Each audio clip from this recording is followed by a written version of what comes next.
एक गांव के किनारे पर एक घना जंगल था जिसका नाम था भूतिया जंगल।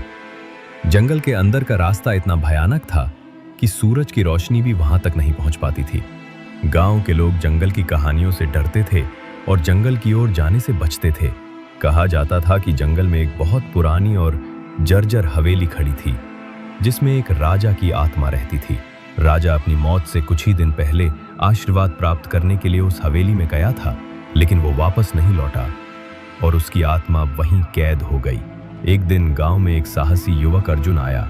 उसने गांव वालों से जंगल के बारे में सुना और उसने ठान लिया कि वो रहस्य की पड़ताल करेगा। अर्जुन ने अपने कुछ साहसी दोस्तों को इकट्ठा किया और उन सभी ने मिलकर जंगल में प्रवेश किया। जंगल में प्रवेश करते ही उन्हें भयानक आवाजें सुनाई देने लगीं।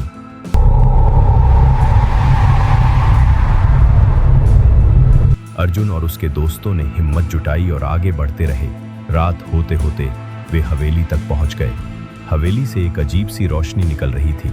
उस रोशनी को देखकर वे सभी समझ गए कि यहाँ कुछ अलौकिक है।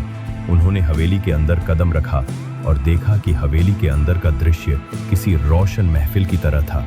हवेली के मध्य भाग में एक बड़ा हॉल था जहाँ राजा की आत्मा को शांति पाने के लिए पूजा की जाती थी। अर्जुन ने देखा कि हॉल के बीच में एक पवित्र अग्नि जल रही थी और उसके चारों ओर अदृश्य ताकतें थीं। अर्जुन ने समझ लिया कि अगर उसे राजा की आत्मा को शांति दिलानी है तो उन्हें पूजा में खुद को शामिल करना होगा। उसने और उसके दोस्तों ने जंगल के प्राकृतिक संसाधनों का उपयोग करके पूरी निष्ठा के साथ पूजा की। पूजा पूरी होने पर राजा की आत्मा प्रकट हुई और उसने अर्जुन और उसके दोस्तों को आशीर्वाद दिया।